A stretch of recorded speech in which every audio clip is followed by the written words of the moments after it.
So guys, for the first step, you're going to head over to search and type in registry editor. Click on it, and then click on yes.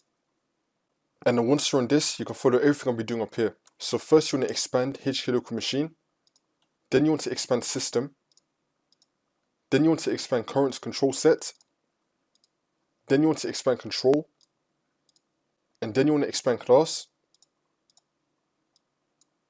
And then once you expand that, now you want to look for 4D36E95. This one right here. It's going to be 4D36E95-E325. You will see it up here.